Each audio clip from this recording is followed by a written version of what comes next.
Halo teman-teman, kembali lagi nih bersama kita di Fatan TV.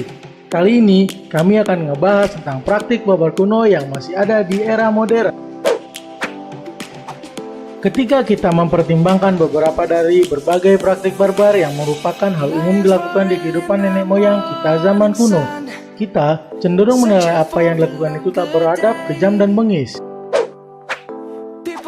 Nah, sebelum kita mulai, gak ada salahnya dong untuk klik tombol subscribe, like, dan nyalakan loncengnya.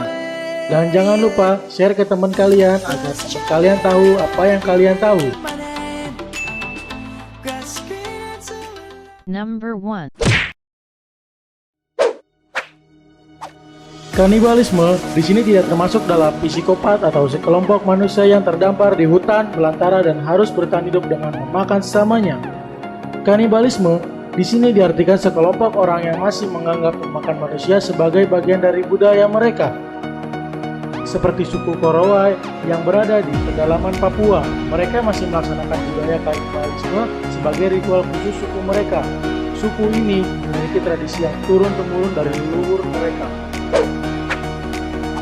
Suku Korowai juga bisa dibilang terisolasi dari dunia modern. Itu sebabnya mereka masih memegang teguh budaya leluhur mereka itu. Dalam melakukan ritual kanibalisme di suku Korowai, seorang kokwa atau dukun yang memimpin ritual ini.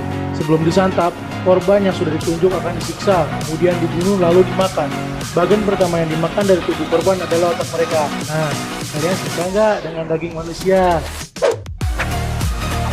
Ketika seorang jurnalis Paul Raphael yang memutuskan untuk tinggal bersama suku Korowai, pemandunya secara terbuka membeberkan pengalaman pribadi ketika melakukan ritual kanibalisme.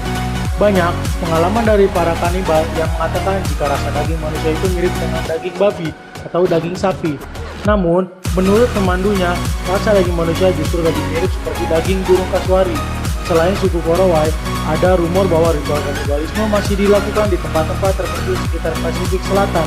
Pada tahun 2011, media mengklaim bahwa seorang pelaut Jerman, Stefan Ramin, yang terdampar di sekitar wilayah itu dimakan oleh suku kanibal. Tentu saja, tidak ada bukti yang konkret terhadap pernyataan tersebut. Setelah melakukan pencarian, ditemukan sisa-sisa yang diduga adalah tubuh Stefan, yaitu tulang, gigi, dan pakaiannya yang hangus. Pihak berwenang juga menemukan bekas api unggun yang berada di tempat ditemukannya sisa-sisa tubuh Stefan. Number 2.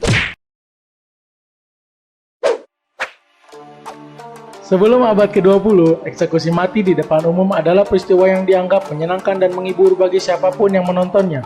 Tetapi pada era modern seperti sekarang, tentunya hal tersebut menjadi sesuatu yang mengerikan untuk ditonton, terutama bagi anak kecil.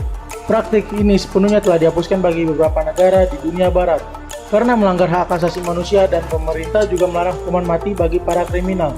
Namun, hanya beberapa saja negara yang seperti itu. Negara-negara lainnya mungkin saja masih menggunakan praktik ini.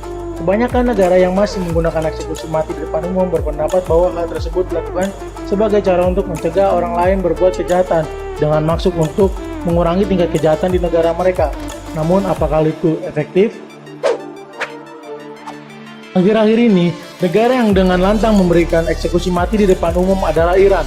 Setelah mengalami peningkatan kejahatan di negara ini, penjabat Iran memutuskan untuk melakukan hukuman gantung yang awalnya dilaksanakan tertutup dari keramaian, dijadikan terbuka bagi umum dan dilaksanakan di pusat kota Teheran. Eksekusi hukuman gantung dapat dilihat oleh berbagai kalangan, dari yang muda hingga yang tua, persis seperti eksekusi publik dari abad lalu. Peraturan tersebut justru menambah rasa ingin tahu masyarakat melihat bagaimana eksekusi mati para kriminal tersebut.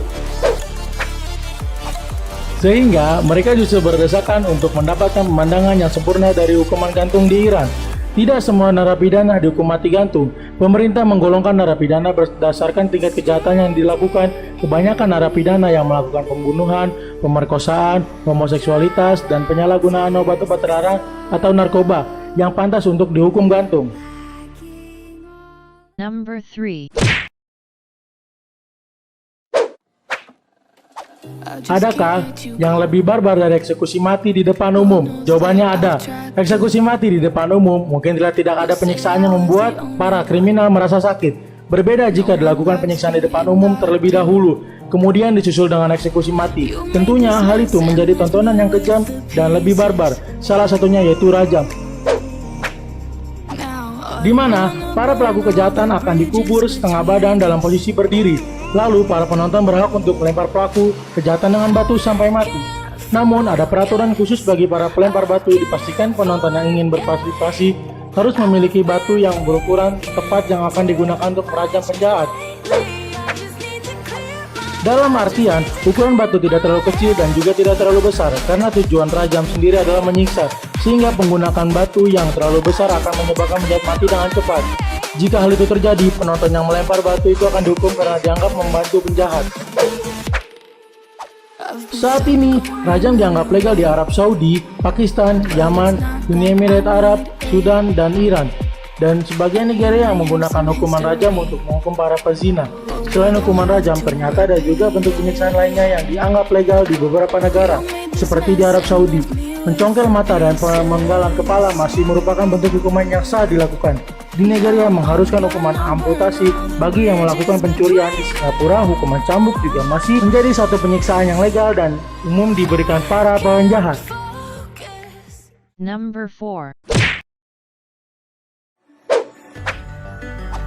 Seorang wanita di Papua Nugini dilucuti pakaiannya, kemudian disiksa dengan batang besi panas lalu dibakar hidup-hidup di atas tumpukan ban mobil.